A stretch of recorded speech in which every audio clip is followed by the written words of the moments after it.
Опа, там, наверное, вообще так смешно.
Dangerous.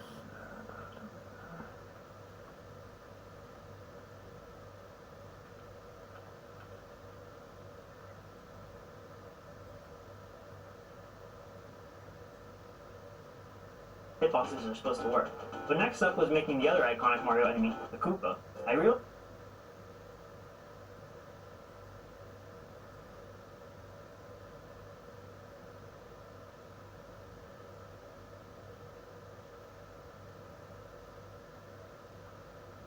Первое и самое главное правило. Lead. Hey video creators, with Envato Elements you can create better videos. How? With unlimited downloads of millions of creative assets, all with commercial licenses for one low cost. Because no matter which video you're creating, Envato Elements has everything you need. Get creative with unlimited downloads of royalty-free stock footage, video templates, audio, and millions of other creative assets. Alright people, let's move on. So this is where Mike stands, and this is where the dinosaur comes in. Yeah, Envato Elements is where you find and download everything. Motion graphics, dinosaurs, and create even more with social media assets, online content, everything. Everything. Literally everything. Music tracks, sound effects. Thank you. Everything you need for your videos, it's all unlimited. Deliver better videos faster with Envato Elements. Get started today.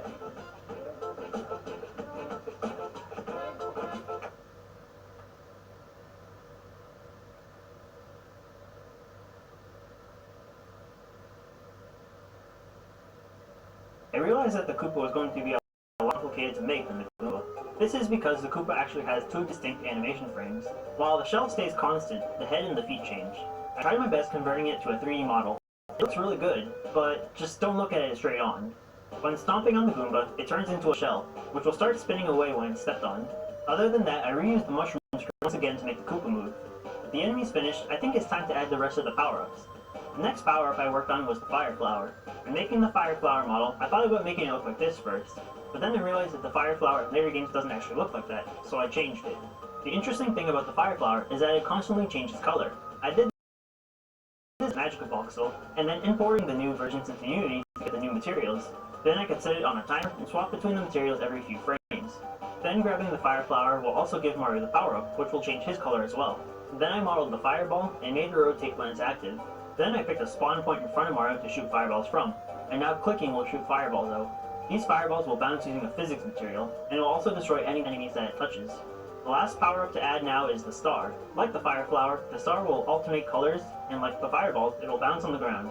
When Mario has the Star power-up, he'll gain invincibility, and he will also change between 4 different colors, one of which is what he currently looks like. And then I had to make it so that he will constantly destroy any enemy he comes into contact with. At this point, I was getting ready to start replicating World 1-1. There were still a few more things that I needed to add.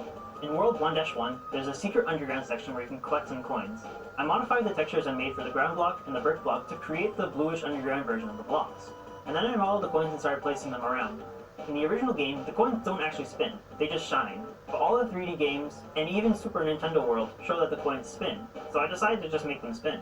Next I needed to show that Mario could collect the coins, so I started working on the UI. I replicated the look of the UI from the original game, using a font I got from Google Fonts. But for now, the only thing I'm going to change is the coin count. I'll save the score and timer until later in the video. The reason being is that we still need to make the iconic end of the level, the flagpole and the castle. Mario gains points at the end of the level based on how high on the flagpole he reached, and how much time he had left when he finished the level. But first I need to model the flag and the castle. The flag was pretty straightforward. He had left when he... Mario gains points at the end of the level based on how high on the flagpole he reached, and how much time he had left when he finished the level. But first I need to model the flag and the castle. The flag was pretty straightforward. It was just a sphere on top of a very long 2x2 pole. Next I made the castle by taking a brick block, making a base, and then making the top. Then I made all the little pieces on the castle that stick up, and added the yellowish outline to both the top and the bottom. And finally I made the doorway and the 2 windows. Now to make Mario grab the pole, I actually needed one more animation model, so I decided to just take the jumping model and alter it a bit so both arms and legs look like they're reaching out. Finally, I can make it so that when he grabs the pole, he'll slide down and walk inside the castle. To do this, I made sure that when the pole is grabbed, the collision on the castle is disabled. So I placed a block inside the castle that will stop Mario from completely walking through the castle. This block will be important later again when calculating the final score. But for now, we need to work on the timer. The timer is weird because when it shows 400 times left, that isn't actually 400 seconds. It's 160 seconds. Because why use something that already exists and works when we could just make our own? You can figure out how much time is left by taking what the timer shows and dividing by 2.5. I don't know why, that's just how it is. With that in mind, we can figure out how to and dividing by 2 works when we could just make our own. You can figure out how much time is left by taking what the timer shows and dividing by 2.5. I don't know why, that's just how it is. With that in mind, we can figure out how to calculate how much time is left and make an accurate timer. Then we can start calculating points. Mario gains points based on each enemy he destroys. He gains more and more points per enemy destroyed if he doesn't touch the ground. This is also how he can gain infinite 1-ups. Other ways he can collect points are from the flagpole and the time remaining when finishing the level. Based on how high Mario grabs the pole, he'll gain more points. In the later games, he gets a 1-up for touching the ball on the top, but in the original, he would only get 5,000 points. Then once Mario goes inside the castle, it'll start giving him 50 points for each unit of time left. This is why the block inside is important. When Mario touches that block, the points start adding up. And now there's only one thing left to do, and that's to start making the levels. But I'm only going to be doing World 1-1 in this video. I found a picture of the outline of the level, and then used that as a basis to start creating. I placed blocks and the other stuff that I found, and first made a 2D outline. Then I stretched out the blocks to make it wider and more 3D looking. Then I started moving things around to make it have more depth than a 1 block wide level. I made a blue texture to create a skybox, and made it turn black when you enter the underground level, and the result is exactly what you're looking at now. I also started testing with other camera angles. Instead of a third-person camera like this, I tried doing an orthographic camera, like the one from Crossy Road, but it was kind of hard to play the game this way. Ultimately, I think the best way to play this specific level would probably be the original 2D perspective, but I think this little game serves as a cool playable version of the Super Mario Bros. Diorama. As with all the other games that I remake on this channel, I won't be releasing this for obvious reasons, but I think it would be cool if Nintendo themselves made a 3D game in this style in the future. And that's pretty much all I have for this video. Alright, see ya.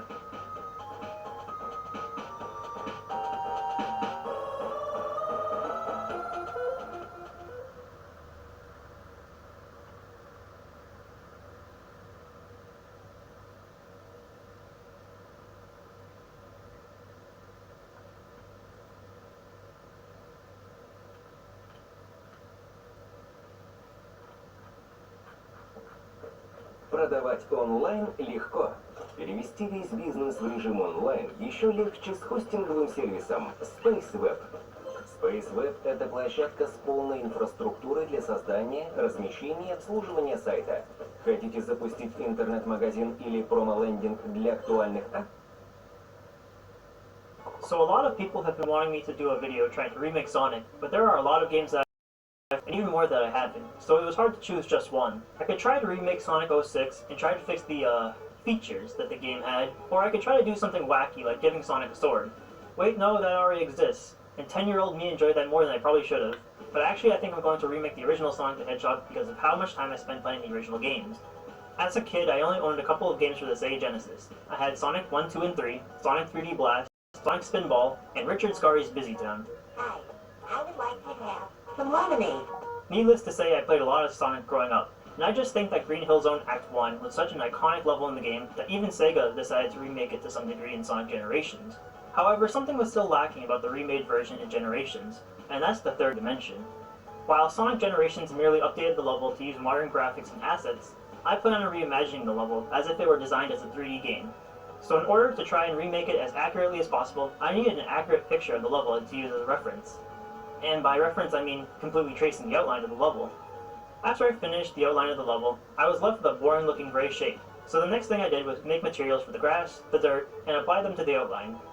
But at this point I still just have a 2D shape, so to fix this I just dragged it out and now it's 3D. I intentionally held off on some parts for now, like this loop, and you'll see why later. But for now we have to fix this problem of staring off into the infinite void. First I made a simple plane and stretched it out to represent the water, so that you can see the background of the level. Then I reused the same water shader that I used in my Portal video to make the goo, and now we have a pretty convincing body of water surrounding us. Finally I needed to make a new skybox to fully immerse ourselves into this world. Now there are some things that I know how to do in game dev, but making a proper skybox isn't one of those things. So I simply made a square with a repeating texture and made a dome out of it, and the results are actually really good. Except when you look at it from this side. At this point the bulk of the level design was now finished, and now I just had to go around placing tiny props like trees and flowers. I found a bunch of models on Sketchpad for all of these into the game. First I added the palm trees, then the yellow and purple flowers, as well as these tiny little bushes. Then I found a model for an old CRT monitor, because for some reason the developers decided to use them as item boxes in this game. And it may look fine if we look at it from here, but when you turn this into a 3D game, it kinda doesn't make sense anymore. Then I added the bridges, some rocks, and these weird totem things. The last 3D model that I could find was for the end of the level signpost that has Sonic's face on one side and Eggman's face on the other. Since I couldn't find a model for the springs, checkpoint, or spikes, I decided to make them myself. Finally, I added in some waterfalls using the same water shader from earlier. Now with the level pretty much complete, it was time to add in a playable character, and the first step was to look for a decent Sonic model. There were a lot of tempting options to choose from, like Steven the Hedgehog, our bravest warrior, and, well, whatever this is. Ultimately, I decided to go with this classic Sonic look. The great thing about this model is that it was fully animated with pretty much everything I needed, so huge props to this guy. Some of the animations were a little bit weird when I imported them into Unity, so I had to clean them up a bit. Then I just slapped on the character controller that I've been using in my previous videos, and adjusted the values for things like speed and jump height. With Sonic moving around now, I started to add in features to make him interact with his environment, but this is where things started to fall apart. Getting Sonic to jump off springs worked just fine. Basically you just walk into them and you get a jump out of it. But remember that loop in the level I skipped earlier? Let me show you why I held off on that until now. After trying my best to model it, it looks fine when you look at it like this. But since this is a 3D game, we need to look at it in 3 dimensions. And yeah, just in case my previous videos didn't make this clear, I should reiterate that I'm not a 3D modeler. But on the bright side, at least it works. Kinda. Выливают нам всякую чушь. Они рассказывают о том, что что-то невозможно, не бывает в вашей нише.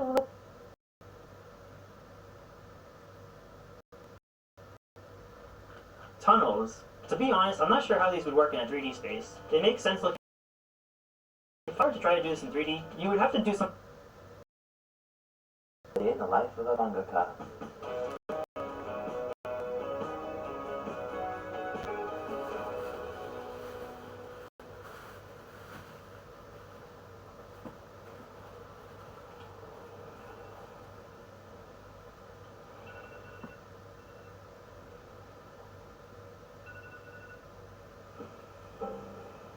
This is Reiji Miyajima, 34-year-old manga creator, also known in Japanese as a mangaka, living in Tokyo, and this is how he starts his day. He has a wife and kids, but they don't stay with him in this apartment, as he rents this place out as a separate office so he can focus on creating manga, as sometimes he requires complete silence to work. Plus, he sometimes uses this office apartment as a place to sleep when working late, like last night.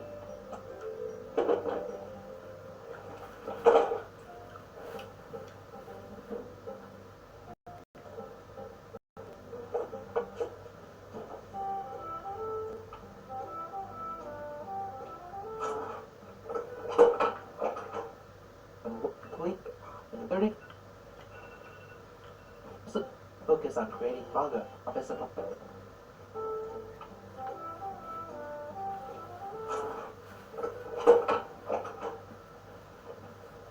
By design, his apartment office is only a short walk away from his home studio.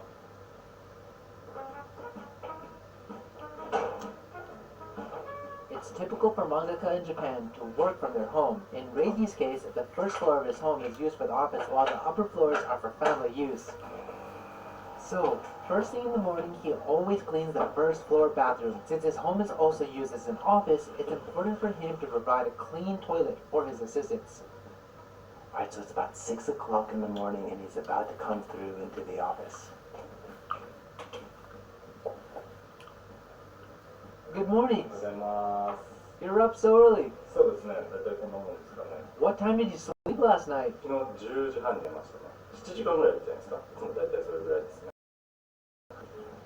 So this is his studio office. All the extra desks are assigned to his assistants who will be arriving late today. He built this house about 5 years ago and had this area designed specifically for his manga studio. It's a bit nicer and more modern compared to your stereotypical mangaka studio in Japan.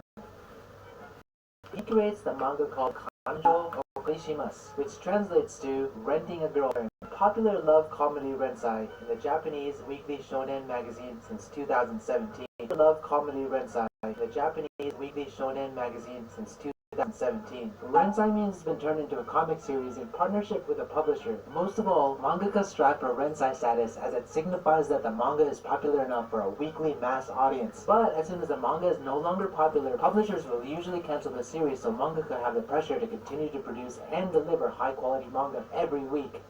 Today is Wednesday and it's a critical part of the weekly publishing schedule as Reiji's last full day before he needs to submit a genko, which in Japanese means the final completed draft of the weekly manga, to his publisher Kodansha. It's also launch day for his latest manga in the weekly shonen magazine, so in the morning he usually draws a colored illustration to post on his Twitter account to promote the new release. You draw everything digitally? でももう結構デジタルの人は増えてるとは思ってて、自分はうちの方が早いのと、割と今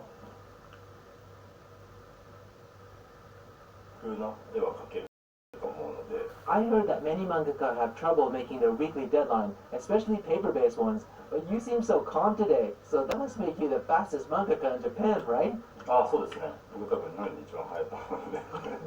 So, did you study how to draw?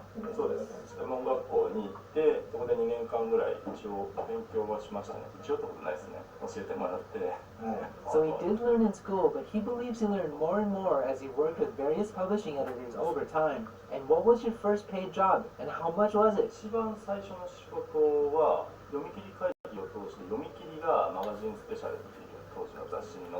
So he says the manga was about 55 pages with a colored title page, 9,000 yen per page, which is about $82, and the colored title page was about double that, which means he got about $4,675. That's pretty good for his first paid job.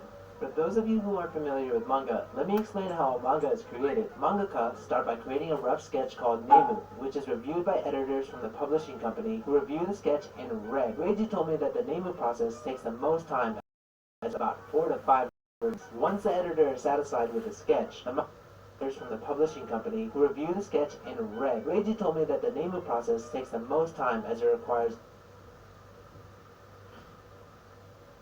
about 4 to 5.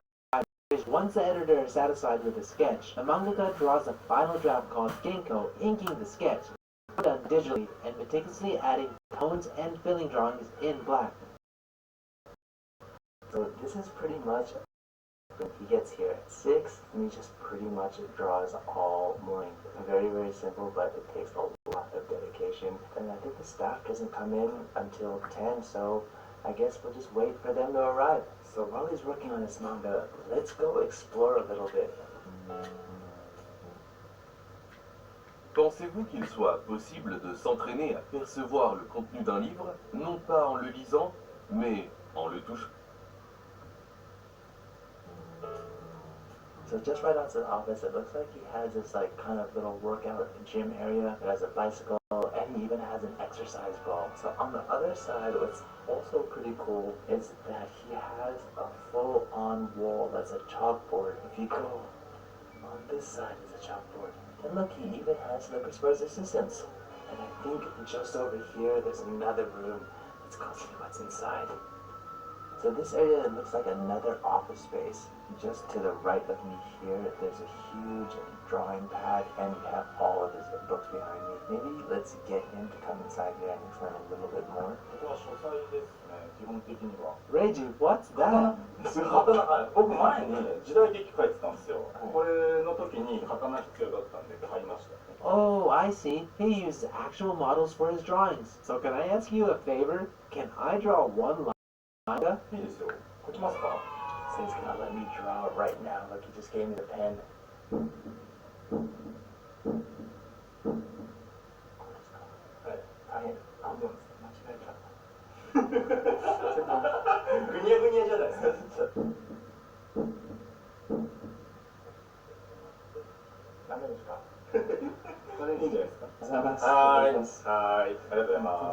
Alright, so I guess it's not that hard to be a mangaka. So easy, right? Wow, you guys, my line will be in episode 118, page 13, so check it out. There's the first assistant. So how long have you been an assistant? And why are you wearing the same shirt?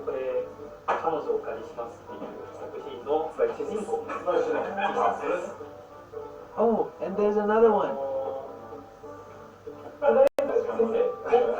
Hey, did you hear the assistant called Reiji sensei? Which means teacher in Japanese. It's typical for assistants and editors to call professional mangaka sensei. In Japan, there are certain jobs that are given the title sensei other than teachers, like lawyers, doctors, governors, and mangaka, as a way to show respect. これが僕の作品です。自己物件の幽霊ちゃんって言います。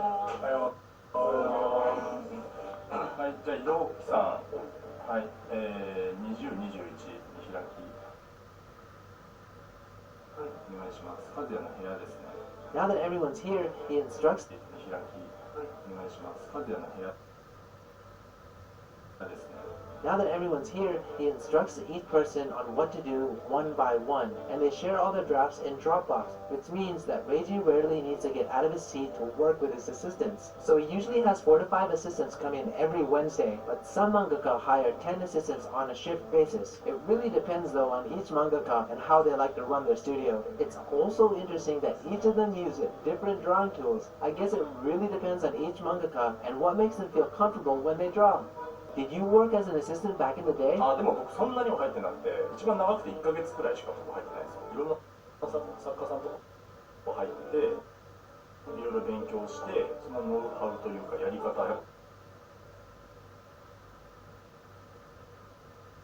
本当全然違うんですよ、仕事場によって。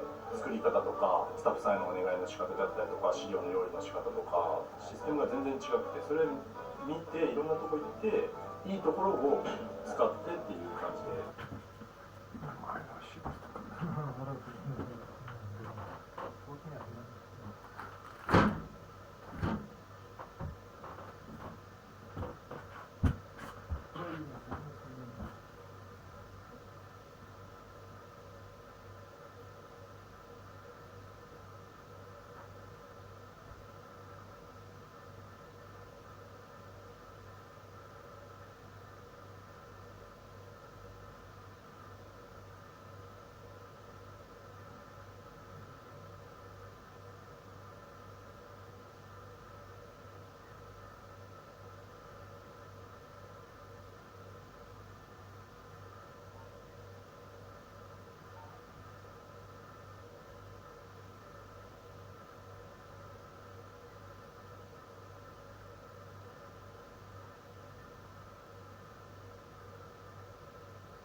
Депрессия в ноже.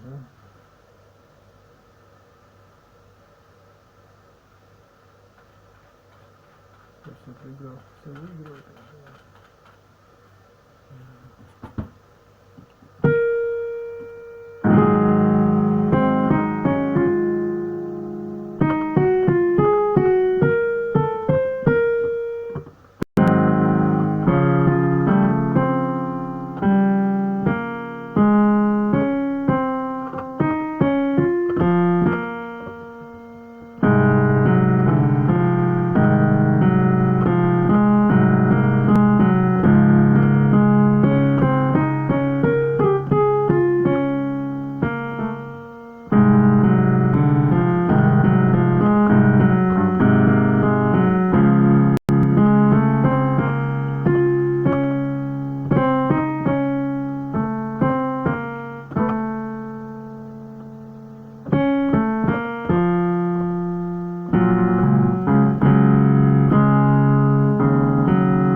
Ни с чем, как говорится, да.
Часть, я тебе просто объясняю, да, что это часть вот позора, как бы часть вызова, понимаешь, да, вызов себе. Да, ну, ты понимаешь, ни на какой ляд не нужно. Ну и отдыхай тогда, никто не скажет, Бог тебе судья,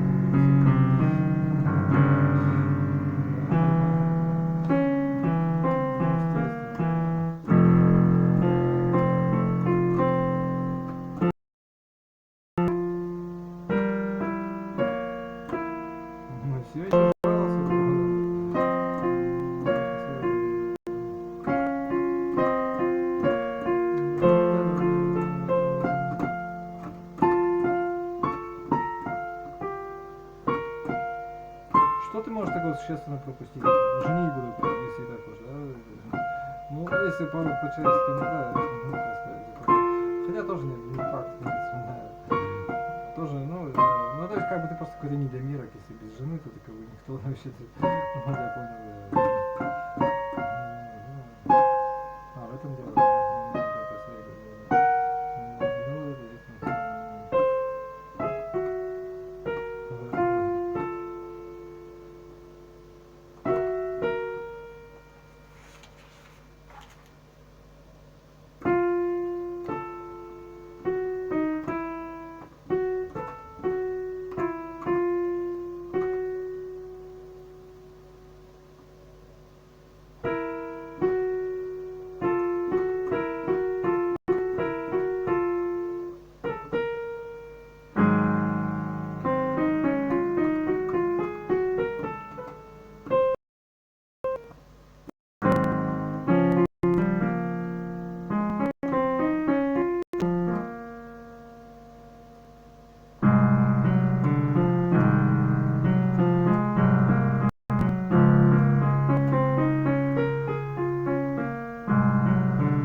Все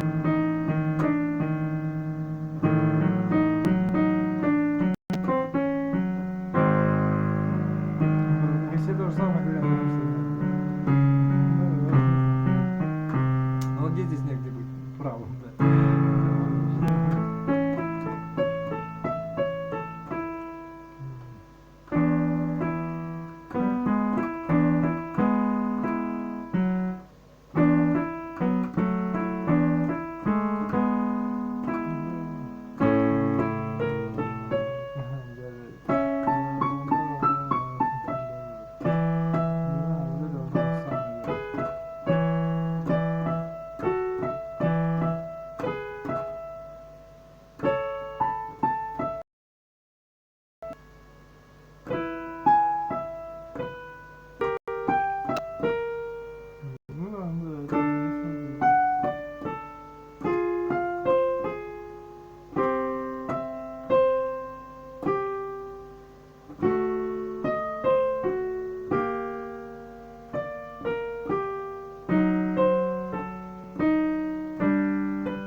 Эй!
Да что такое, а?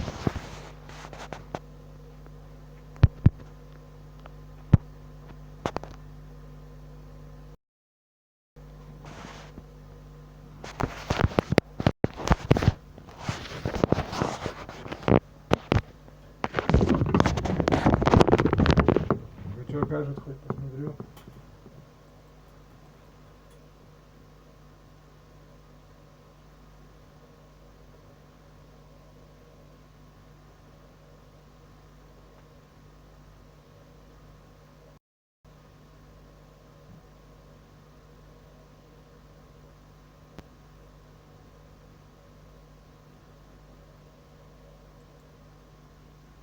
Может хоть не?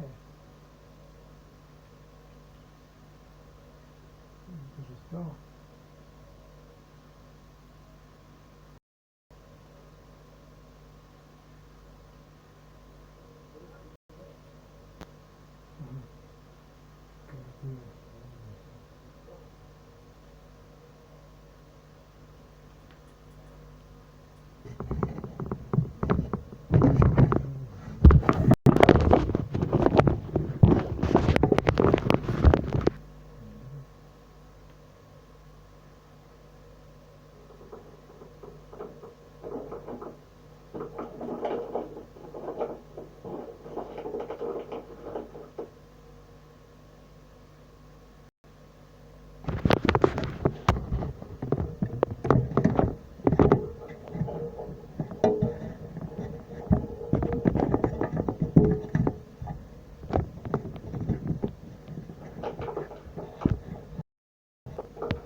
Full-time work, говорится.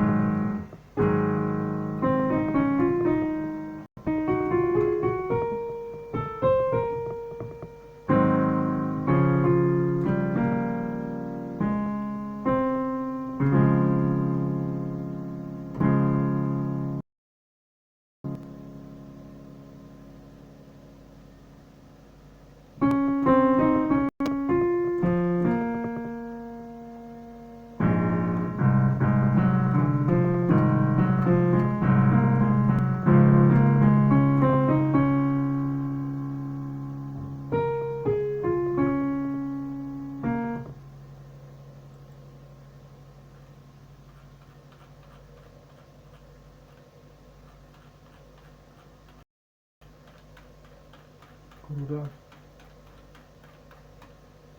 Лэйзи Федон.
Ты без поддержки людей вообще никто. Хорошо, как ее заслужить надо?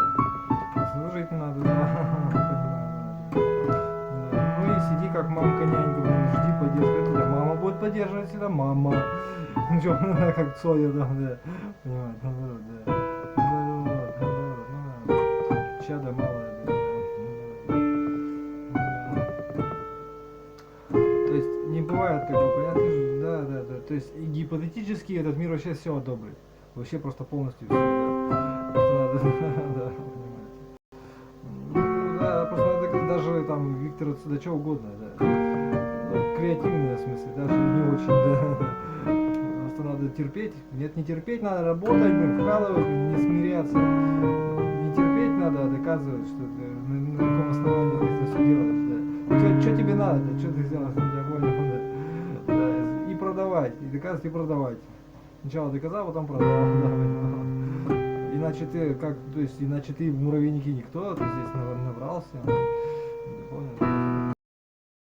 Разве не так? Нужно и тогда бесплатно, и Виктор Цой, да. Я понимаю, да. То есть, да, тут не бывает такого, то есть как бы без труда, что ли, без тела, будешь жить без тела, как без тела, без делов. Ну, ты так решишь, но здоровье по-другому устроено, понимаете? И оказывается, просто больной был. Ну, что, болезнь тебе просто это говорит, оказывается, да, что надо жить без тела, как бы, да. И она известна даже основатель. Ну, Аль-Каида, святость тебе говорит, Аль-Каида тебе говорит, да. Святость тебе, да.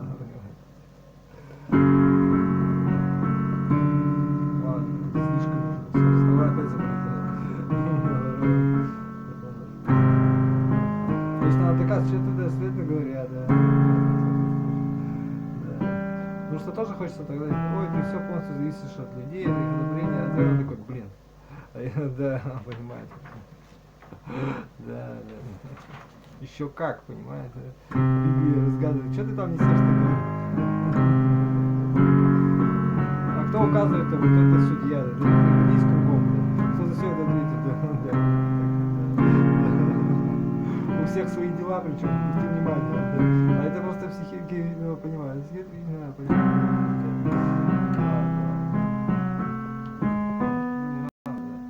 то есть это не добро, это в обратную сторону. С мопсиками кормить мопсиков это ненормально. За свой счет. За счет всего рода человеческого, да. То есть как есть какие-то лучшие варианты, а ты почему сейчас расскажи, да. Его нелюбимый меня.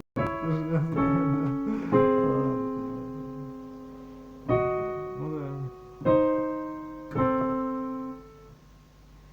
Ну а что делаешь теперь? А нету никакого выхода, понимаешь, какая ситуация? Да, болеешь и умираешь, ты просто да, сам сейчас со света сживаешь, да, и так далее. Только, ну, для процесса, для чего? Для чтобы йогой медитировать себе, да, все засовывать, да. Вранье, да. Ты не проживешься, здесь надо хотя бы инструктором стать, потому что ты понимаешь, и так далее, да. И в твоих глазах будут там люди изучать, там, да. И так далее, да. Да, весь мир